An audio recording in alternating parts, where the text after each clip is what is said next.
하나님의 경륜이 무엇인가? 두 가지가 있습니다. 하나님의 사람을 구원하신 목적을 말씀하고 있고, 사람을 어떻게 구원하는가, 이 과정을 잘 설명하고 있습니다. 그래서 하나님이 사람을 구원하신 목적은 거룩하고 흠이 없게 하여 하나님의 아들들이 되게 하는 것. 그다음 어떻게 해서 이 사람을 구원하셨는가?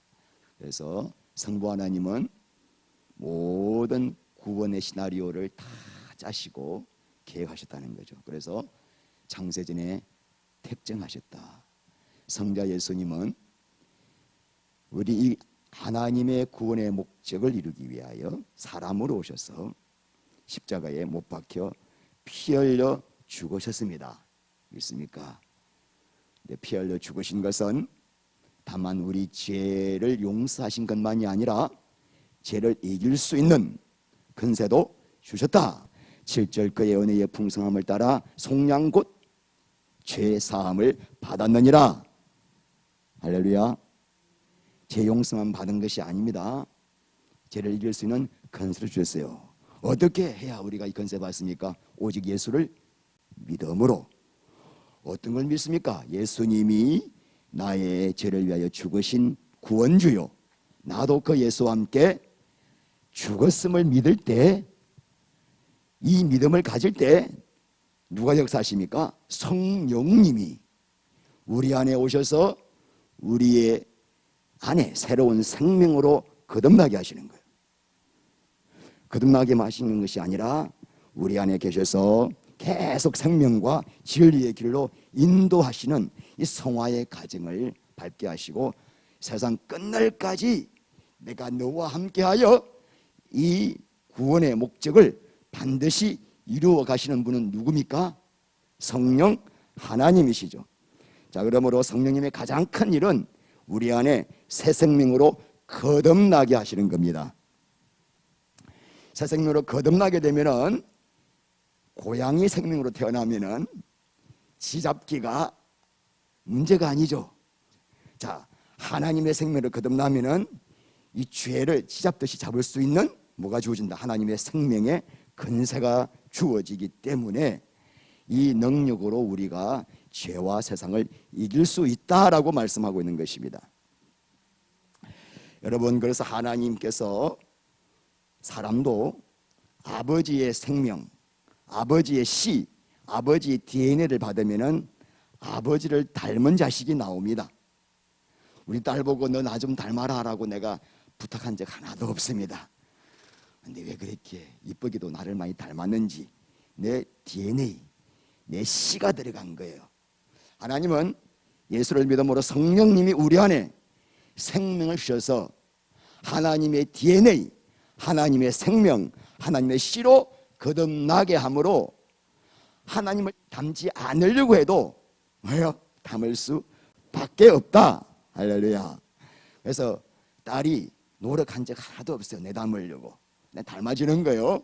우리도 하나님을 닮기 위해서 수도와 수양과 금욕주의로 나가는 것이 아니라 생명을 받고 그분과 함께 살다 보면은 저절로 닮아지기 때문에, 사람의 힘과 노력이 들어가지 않았기 때문에 거룩하고 흠이 없는 이 복을 하늘에 속한 신령한 복이라고 말씀하신 거예요. 사람의 수고로 되는 것이 아니라 하나님이 하신 일이다. 그러므로 하나님의 자나깨나 간절한 소원이 무엇이겠습니까? 사람을 구원하여 하나님의 아들들이 되게 하는 것, 이것이 하나님의 가장 간절한 소원입니다. 그래서 하나님은 지금도 일을 하실까요, 안 하실까요? 지금 이 시간도 일하고 계셔요. 오늘 교회 안 나오신 분들 계시지만은 그분들도요, 그 삶 속에서 지금 역사하셔요. 하나님이 택한 자들은 어디 가서 뭘 해도 하나님이 딱 그 사람을 구원하는 일을 지금도 하고 계십니다. 그래서 자, 11절, 11절입니다. 모든 일을 그의 뜻에 결정대로 일하시는 이의 계획을 따라. 뜻이 프로데시스인데, 이것은 인간을 구원하려 하시려는 하나님의 변함없는 뜻과 목적이라는 뜻으로 프로데시스라고 나와 있습니다. 사람은 아무리 의지가 강해도 사람의 마음은 믿을 수가 있어요, 없어요? 사람은 믿을 수가 없습니다. 작심 삼일이에요. 내가 이를 기필코 하리라. 사람 마음 믿을 수 없습니다. 환경이 바뀌면 사람의 마음도 바뀌는 것이 인간인데, 하나님은 창세전에 내가 택한 자들을 예수를 보내가지고 구원하시겠다는 그 뜻을 세우셨었는데, 그 뜻을 한 번도 변함이 없이 요동하지 않고 그 뜻을 이루시고자 누굴 보내셨어요? 예수 그리스도를 보내셨습니다. 야, 여러분, 예수님이 오셔서 우리를 어떻게 구원하셨습니까? 예? 어떻게? 생명을 버리심으로. 하나님이 얼마나 우리를 구원하시고 싶으면은 당신의 생명을 버리시기까지 구원할 수 있습니까? 그러므로 이 구원의 시나리오에는 말할 수 없는 하나님의 사랑이 이 안에 들어있는 것입니다. 이해할 수 없습니다. 저도 이해가 안 돼요. 하나님의 사랑은 인간의 이성과 지식으로는 이해할 수가 없습니다. 자, 우리 하나님은 뜻을 결정대로 일하셔서 예수님을 보내시고 지금 이 시간도 택한 자들을 구원하시려고 일하고 계시는 것을 믿습니까? 일하시는 에네르 게오입니다. 힘써 일하다, 힘써 일하여 성취하다, 역사하다, 이 말입니다. 여러분, 여기서 에너지라는 단어가 나왔어요. 시편 121편에 이스라엘을 지키는 자는 졸지도 아니하시고 주무시지도 아니하시리로다. 제가 밤에 잘 때도요, 우리 하나님은 졸지 않으셔요. 나를 지키고 계셔요. 이 시간도 하나님은 생명의 말씀을 통하여 택한 자들을 이 놀라운 생명의 세계로 인도하시기를 원하고 역사하고 있습니다. 하나님이 애너를 개호하시니까, 아니 염불하던 저를 무슨 은혜로 콧물 눈물 다 흘려서 회개시키시고 목사를 시켜서서 이 시간까지 인도하셨겠습니까? 뭐 하시기 때문에? 하나님은 일하고 계십니다. 그리고 나를 구원하신 그 다음부터도 이 시간까지 하나님은, 나는 허물투성이요 엉망진창인데도 하나님은 나를 포기하지 아니하시고 나를 나무라지도 아니하시고 그 사랑의 손을 꼭 붙들고, 용주야 나랑 같이 가자. 엄마가 아빠가 자식을 인도하는 것처럼 그런 사랑으로 인도하셨습니다. 아멘. 이 시간도 역사하십니다. 자, 그래서 우리가 예정을 입어 그 안에서 뭐가 됐습니까? 기업이 되었다. 하나님의 택장을 받아 구원받은 사람은 하나님 뭐가 됐다? 기업이란 재산, 상속물, 유산. 하나님의 재산이 아무것도 없고 우리가 하나님의 재산이라는 거예요. 왜 그럴까? 하나님의 재산 이론은 왜 우리일까? 생명과 맞바꾸서 얻게 된 하나님이 뭐기 때문에? 아들들, 자녀이기 때문이에요. 이재용 그 삼성의 부회장이 재산이 얼마인지 아십니까? 주식 재산만 14조라고 합니다. 여러분이나 저나 14조는 잘 감이 안 잡히니까 제가 쉽게 설명하겠습니다. 연리 4%로 해가지고 은행에 맡겨놓으면은 하루에 나오는 이자가 1억 5천만 원입니다. 매일 이자. 근데 여러분, 이재용 회장이 14조 원과 딸이 있어요. 19살 이원주라는 딸이 있는데, 이 딸과 바꿀까 안 바꿀까 한번 물어보세요. 가가지고 14조 원과 딸 바꿀 수 있느냐? 14조 원을 포기하면 포기했지, 딸은 왜? 이재용 부회장의 재산 목록 제1호기 때문이에요. 그러니까 오늘 성경에서 우리가 하나님의 기업이 됐다는 이 말은 그런 의미예요. 너는 뭐다? 내 것이야. 너는 나의 가장 귀한 보물이야. 그래서 나는 너를 절대로 포기할 수 없어. 그래서 이사야서 43장 1절 말씀에 두려워하지 말라. 내가 너를 구속하였고 내가 너를 지명하여 불렀나니 너는 내 것이란 말은 그래서 너가 가장 소중한 존재라는 겁니다. 그래서 하나님은 우리를 한순간도 우리에게서 눈을 떼지 아니하시고 지키고 계십니다. 무엇처럼? 눈동자처럼 지키십니다. 자, 신명기 32장 10절, 여호와께서 그를 항무지에서 짐승이 부러지는 광야에서 만나시고 호위하시며 보호하시며 무같이 자기의, 여러분 눈동자가 우리 신체의 가장 예민한 부위입니다. 그렇죠? 그래서 우리가 가장 신경을 쓰는 부위죠. 근데 하나님께서 뭐요? 우리를 당신의 눈동자처럼 지키시겠다는 거죠. 그래서 우리를 건들면은 가만히 안 계십니다. 자, 스가랴 2장 8절, 만군의 여호와께서 이와 같이 말씀하시되 영광을 위하여 나를 너희 보내셨나니 너희를 범하는 자는 그의 눈동자를, 하나님의 눈동자를 범하는 자를 가만히 두시겠습니까? 죽이겠다. 여러분, 그러니까 우리가 예수의 보혈로 구원받은 이 하나님과 우리와의 관계가 물로도 끊을 수 없는 아버지와 자식 간의 관계처럼 그런 사랑으로 맺어져 있다는 것입니다. 그래서 하나님이 보물제이로기 때문에 한순간도 우리에게서 눈을 떼지 아니하셔서 요한일서 5장 18절 말씀에 하나님께로서 나신 자가 여러분을 지키심에 악한 사탄이 여러분을 만지지도 못한다는, 사탄이 우리 건들면 감전대가 죽어버려요. 하나님이 눈동자같이 지켜주시기 때문이죠. 여러분, 그 다음에 하나님이 창세전에 나를 택하시고 나를 구원하시고 나를 아들로 삼으셔서 보물 제1호 기업으로 삼으신 궁극적 목적이 뭘까요? 자, 1장 12절 시작. 전부터 바라던 그의 영광의 찬송이 되게 하려 하심이라. 하나님의 영광을 나타내는, 드러내는 뭐가 되기 위해서? 찬송을 부르는 정도가 아니라 내 자체가 뭐가 돼요? 하나님의 찬송이 된다는 것입니다. 자, 여러분, 영광을 찬송합니다. 영광이 뭘까요? 뭐가 영광이죠? 세상에서는 사람이 부자되고 출세하고 성공할 때 뭐라 그래요? 야, 영광스럽다라고 합니다. 그런데 성경에서 여러분 하나님의 영광 할 때는 하나님의 나타나심을 말합니다. 구약시대에 성막에 구름이 나타났을 때 하나님의 영광이 나타났다 그러시고, 신약의 예수 그리스도 오셨을 때 우리가 그 영광을 보니 아버지의 독생자의 영광이요. 자, 무슨 말이죠?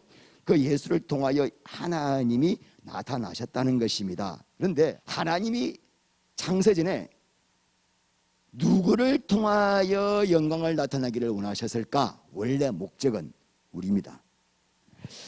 여러분, 지구에서는요, 지금 태양빛이 보십시오, 환하게 비치죠. 근데 우주로 나가면요, 태양빛이 지금 비춰주고 있음에도 불구하고 캄캄해요. 빛이 없습니다. 왠지 아십니까? 저기에는 뭐가 없기 때문에, 빛을 반사하는 물질이 하나도 없기 때문이에요. 그런데 먼지나 어떤 티끌만 있어도 그 빛이 반사되어서 빛이 있네라고 나는 거예요. 자, 그러므로 하나님도 영광을 나타내기를 원하시는데, 하나님은 누구를 통하여 가장 온전하게 당신의 영광을 나타내기를 원하실까? 자, 지금 온 우주가, 산에 가면은 나무가, 하늘에는 새와 달과 별들이 영광을 나타내고 있지만, 하나님의 영광을 가장 잘 나타낼 수 있는 존재가 누굴까요? 사람이에요. 왜?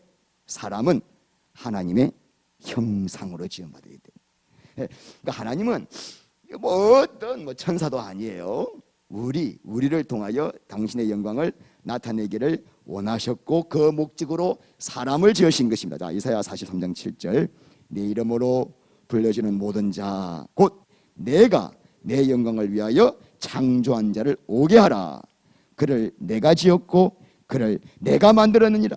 자, 하나님 백성들은 하나님의 영광을 위하여 창조하였고 내가 그 목적으로 지었다는 것. 여러분, 부모가 언제 가장 영광스러울까? 내가 잘 되는 것보다도 자식이 잘 될 때예요. 맞습니까? 자식이 아주 대견스럽게 너무나 자랑스러울 때 부모님의 마음이 가장 기쁘고, 그때 부모가 영광을 받게 되고, 저 자녀는 어떻게 됩니까? 부모의 영광에 찬송이 되는 거예요.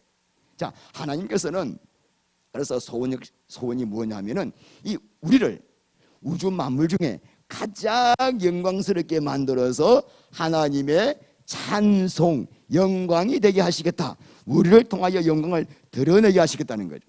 그래서 계시록 보면은 마지막에 보면은 하나님의 궁극적인 그 목적이 이루어지는 장면이 나옵니다. 계시록, 자, 우리 21장 읽겠습니다. 9절부터.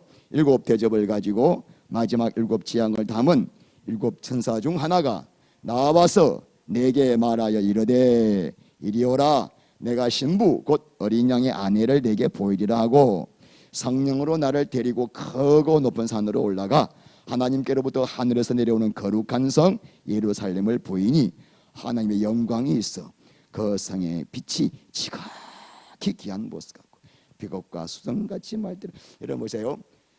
어린 양의 아내가 누구죠? 신부. 우리가 어린 양의 아내입니다. 예수님의 아내예요. 그 모습을 10절 말씀에 하늘에서 내려오는 뭐예요? 거룩한 성 예루살렘이라는 것이 신부의 모습이에요. 그 신부 안에 21절 뭐가 있어요? 우리 안에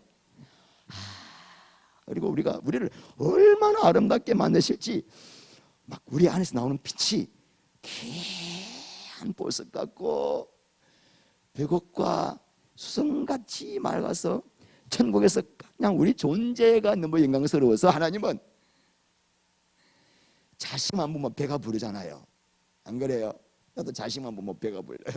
하나님도 그런 거예요. 천국에서 우리 모습을 보면서 그냥 너무너무 기뻐하시는 거죠. 자, 그래서 이 목적을 위해 사람을 지으셨기 때문에 하나님이 사람을 창조하신 후에 심히 기뻐하셨다는 거예요. 그렇다면 여러분, 자, 왜 하나님이 선악과를 먹지 말라고 하셨을까? 이 창세기 2장 7절 선악을 알게 하는 나무의 열매를 먹는 날에는 정령 뭐였어요? 죽으리라. 그러면 여러분, 자, 선악과를 먹는다는 뜻이 무엇일까? 내가 하나님의 영광을 찬송하는 존재로 지으셨는데 그거 싫다, 내 영광을 위해 살겠다라는 목적에서 이탈되어 버렸기 때문에 우리가 지난주에 하마르티아, 죄 뭐예요? 관역에서 하살이 벗어나다예요. 그러니까 여러분, 죄가 뭐예요? 아버지의 영광, 하나님의 영광을 위해 나를 지음받았구만은 나 그거 하지 않고 내 영광을 위해 살겠다라고 사는 사람은 아무리 착하고 거룩하고 위대하고 어려워도 너는 죄인이야. 모든 사람이 죄를 범하여서 이 영광에, 하나님의 영광에 이르지 못하는 것이죠. 그러면 우리가 조심할 게 뭐예요? 하나님의 영광을 반사하는 존재가 되어야 되는데 내가 그 영광을 취하는 존재가 되지 않도록 조심해야 되겠죠. 자, 봅시다. 여러분, 거울이 빛을 반사합니다. 그때 거울이 빛을 반사하면서 나 여기서 빛이 나오네 그럽니까? 전혀 자랑할 게 없죠. 자, 그럼에도 깜빡하면 우리 안에서 뭔가 선하고 거룩한 것이 나오는 줄로 착각하여 내 영광을 위해 살게 된다는 것이죠. 자, 그러므로 선악과를 먹는다는 말은 내 안에서 뭔가 대단한 능력이 나와서 남다른 인생을 살아야 되겠다 나는. 그래서 그걸 가지고 내 영광을 삼는 것이 선악과를 먹는 거예요. 제 모습이에요. 목사가 된 다음에도 선악과를 계속 먹고 있었어요. 남다른 무언가를 해가지고 나 이런 사람이야, 나를 드러내고 싶은, 그것이 바로 선악과를 먹는다는 것이죠. 그래서 이것은 모든 사람들이 가고 있는 길이에요. 근데 잘못하면 다 이 길로, 예수 믿어도 이 길로 빠질 수가 있는 거죠. 자, 우리 이사야 42장 8절 읽겠습니다. 나는 여호와니 이는 내 이름이라. 나는 내 영광을 다른 자에게, 내 찬송을 우상에게 주지. 절대로 하나님은 우리를 생명과 영광을 드러내는 반사하는 빛으로 만드시지 그 영광을 우리가 취하는 것을 절대로 용서하지 않고 영광을 취하는 것을 뭐라 그럽니까? 우상 숭배라는 것이죠. 1955년도에 한국에 혜성같이 나타나가지고 한국 기독교를 뒤흔든 사람이 있습니다. 천부교의 박태선 장로입니다. 이번 집회 가운데 얼마나 놀라운 일이 많이 났는지 첫 해의 집회에 모였던 인원이 100만 명입니다. 교회 성도라면, 당시 기성교회 성도라면 이분의 집회에 참석하지 않은 사람이 한 사람도 없을 만큼 놀라웠던, 아주 대한민국을 흔들었던 사람입니다.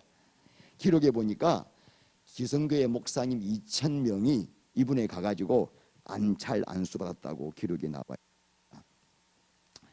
이것은 58년도에 부천소사 노구산 집회입니다. 집회 연 6일 동안에 70만 명이 모였다고 합니다. 기가 막히죠. 그런데 이분이 나중에 뭐라 그랬어요? 자신을 나는 육신을 입고 이 땅에 오신 감람나무 하나님이시다. 정식으로 선포했어요. 나는 하나님이다. 예수는 잘못됐다. 예수 믿으면은 구원받지 못하고 나를 믿어야 한다. 이분이 과연 이때 이렇게 놀라운 일을 했을 때 그때 성령의 일일까 그건 우리가 알 수가 없지만 마지막 육으로 끝나버렸습니다. 스스로 하나님의 자리에 올라가 버린 거죠. 여러분, 그런데 우리는 이렇게 드러나게는 하지 않아요. 이렇게 영광을 드러나게 빼앗지 않지만은 우리가 내 안에 뭐가 있어요? 다 자기 오름, 자기 의가 있는 거죠. 그래서 자꾸 내 자랑, 내 의가 나도 모르게 나오는. 제가 수요일날 지난 수요일 모임 때 참 얼마나 부끄러웠는지, 나도 모르게 내 성경 지식을 자랑하는 말을 나도 해버린 거예요. 여러분, 이 성경 말씀을 지식으로 하는 것과 이 말씀이 내 안에서 실제가 되는 것은 천지 차이입니다. 솔직히 말씀드릴게요. 성경 말씀 한 절도 쉬운 말씀 절대로 없습니다. 내가 이 말씀을 안다라고 할 수가 없는 거예요. 우리 죽을 때까지 하나님의 은혜가 있어야 한 절을 알 수가 있고, 주의 은혜가 있어야 이 말씀이 내 안에 실제가 되는데, 내가 그날 히브리서를 잘 아는 것처럼 깝죽된 게 기억나가지고 얼마나 부끄러운지. 저는 여러분들에게 많은 걸 배웁니다. 제가 이번에 투리스모 차를 그냥 왜 그렇게 갑자기 그 차가 보기 싫은지 부담됐는지, 그걸 팔고 난 다음에 얼마나 또 후회를 했는지.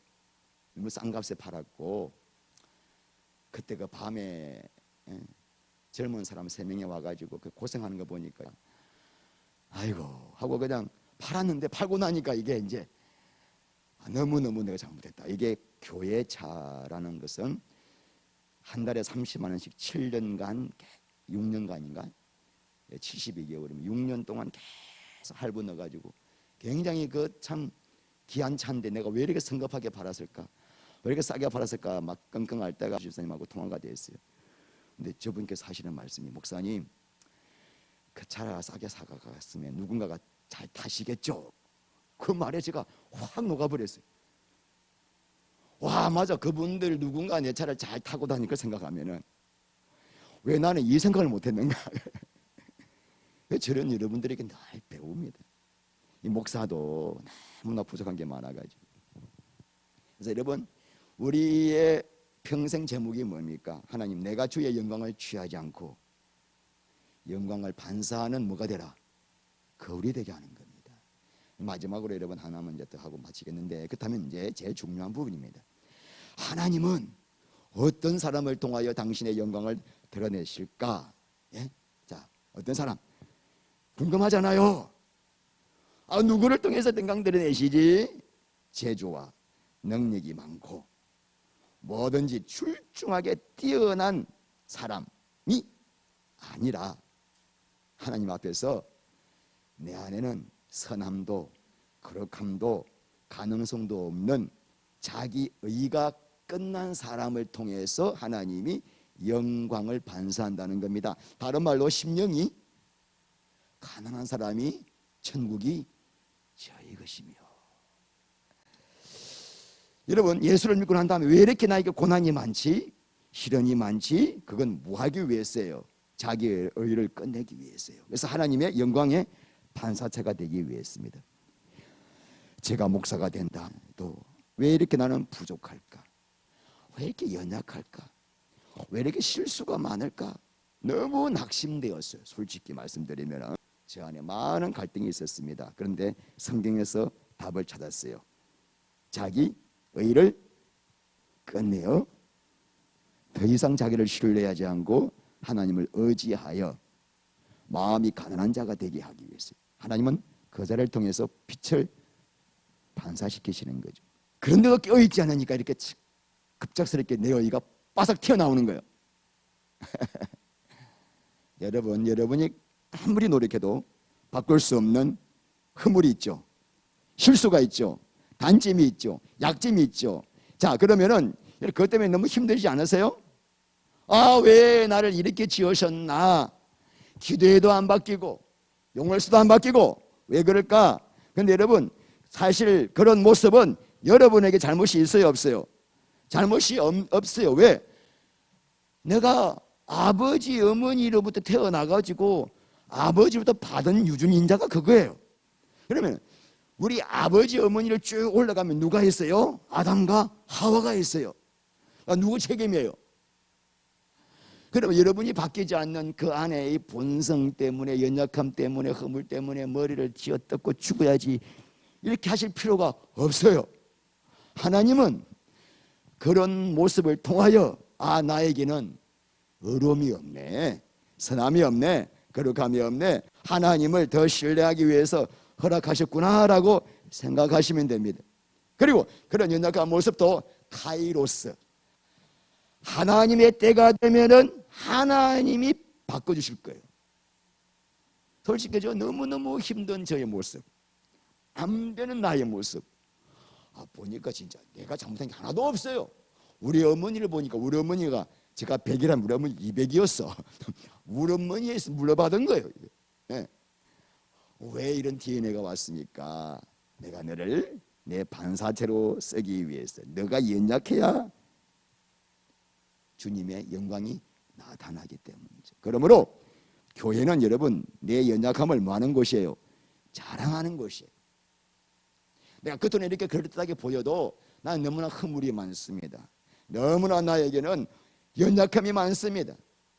날이 갈수록 내 안엔 죄밖에 없다는 것을 날마다 깨닫습니다라고 고백하는 사람들이 모인 곳이 어디예요? 교회입니다. 하나님은 그런 사람들이 모인 곳에 당신의 영광을 드러내시는 거예요.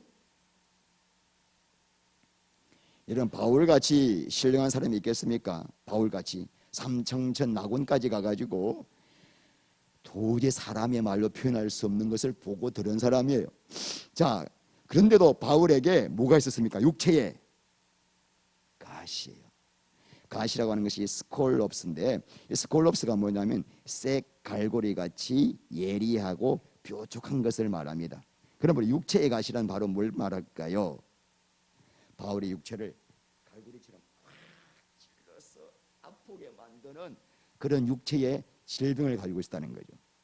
그래서 많은 학자들은 육체의 질병이 무엇일까? 아마 바울의 눈이 잘 안 보이는 안질병 아니면은 간질병이라고 생각합니다. 여러분, 간질병 뭔지 아십니까? 갑자기 사람이 눈을 까짓고 거품을 물면서 발작을 일으키는 그런 증세입니다. 자, 그런데 여러분, 바울이 증세가 나와가지고 하나님 내 이 증세를 좀 치료해 주세요. 몇 번이나? 3번이나 간구했습니다. 3번이나 간구했다는 말은 뭐예요? 응답이 올 때까지 했다는 거죠. 자, 그런데 하나님께서 내가 고쳐주마 그래야 될 거 아니에요. 이 믿음 좋은 바울이. 자, 크게 12장 9절 시작. 내 은혜가 내게 족하도다. 이는 내 능력이 내 은혜가 내게 족하다. 내 은혜가, 하나님의 은혜가 너한테 족하다. 이유는 뭐예요?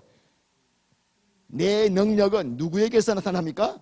내 영광은, 하나님의 영광은 약한 자 거기에서 반사되어서 나타난다는 거죠.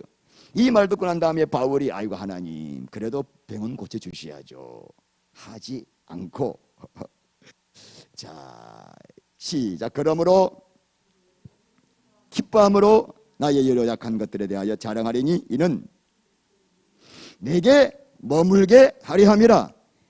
야, 바울이 안 고쳐주겠다 하시니까 더 기뻐했습니다. 왜냐하면 내가 흠을 많고 연약함을 알고 깨달을 때 나는 그걸 자랑하겠다 이제부터. 왜?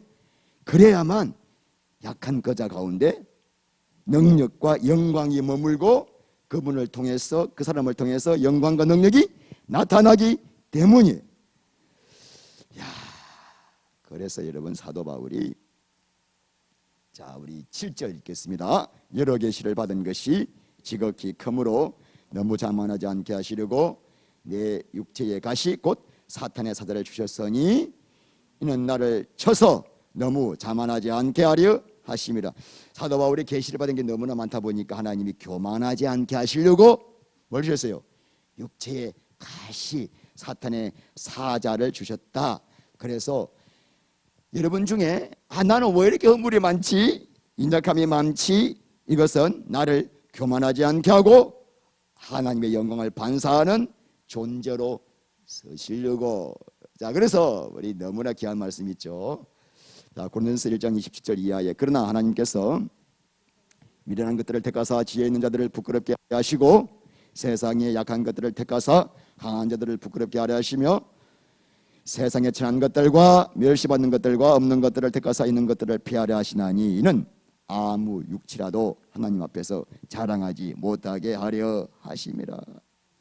미련하고 약하고 천하고 멸시받고 없는 것들을 택하셔 잘나고 똑똑하고 뛰어난 사람들을 부끄럽게 하기 위해서니 뭐야? 아버지 하나님의 영광은 잘난 사람들을 통해서 나오는 것이 아니라 약한 사람을 통해서 나타나기 때문입니다. 자, 말씀을 맺겠습니다. 여러분, 우리는, 저도 그렇고요, 우리 하나님의 영광은 말씀대로 잘 지켜서 반듯하게 살고 은사와 능력을 받아서 큰 일을 하고 그리고 성공적인 목회, 성공적인 사역을 하는 사람들 가운데 영광이 나타날 것이라고 생각하지만은 그렇지 않다는 겁니다. 그렇게 생각하니까 예수 믿는 것이 너무 부담스러워, 너무 힘들어. 세상에서 일주일 내내 사람들의 재주, 명예, 지식, 학벌 가지고 막 비교당하다가 교회 오니까 교회에서도 뭔가 또 주의 영광을 위하여 열심히 살아라 그러네. 누구는 저렇게 잘 사는데 나는 왜 이렇게 못 살지? 늘 또 자책해. 또 열심히 알고 노력해. 작심삼일이야. 그러나 하나님은 당신의 영광을 자신의 연약함, 재성을 바라보고 자기 의가 끝난 사람, 마음이 끝난 사람, 더 이상 자신의 영광을 위해 살 수 없는, 나는 주의 영광을 살 수 있는 끈덕지가 내 안에 아무것도 없습니다. 주님, 내 한 가지 소원은 이 빛이란 종을 통하여 예수님만 존귀하게 되기를 원합니다. 그런 자에게 성령님께서 빛을 발하셔서 빛을 반사하는 도구로 쓰시는 것입니다. 우리가 인간의 빛을 발하려고 막 사랑하려고 하고 막 봉사하려고 하고 노력하고 애쓰는 것은 가짜 빛이에요. 다 자기 안에서 나오는 가짜 빛. 우리 안에는 어떤 빛도 나오지 않아. 우리는 잿덩어리인데. 우리는 예수님의 영광을 담는 그릇이요, 빛을 반사하는 거울에 불과합니다. 오직 한 사람이에요. 자기 의가 무너진 사람, 자기 의가 끝난 사람, 자기를 부인하고 예수께만 붙어있는 자, 예수 외에는 소망이 없는 자. 하나님, 오늘도 나를 불러주시면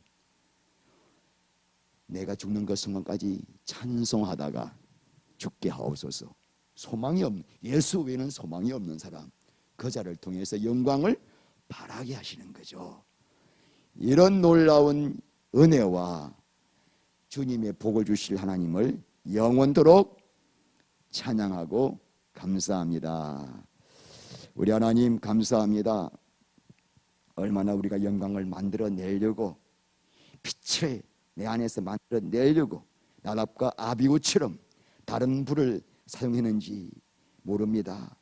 하나님, 그때마다 내 의가 나와고 내 자랑이 나왔습니다. 아버지, 이 패역한 종을 용서해 주시고 이제 하나님, 우리 모든 성도들이 정말 예수님만 내 몸에서 존귀하게 되어 예수님의 영광을 바라는, 보석을 담는 거울이요 그릇이 될 수 있도록 은혜를 나눠주시고 주님 오시는 그날까지 이 길을 걸어갈 수 있도록 역사하여 주시옵소서. 예수님 이름으로 기도합니다.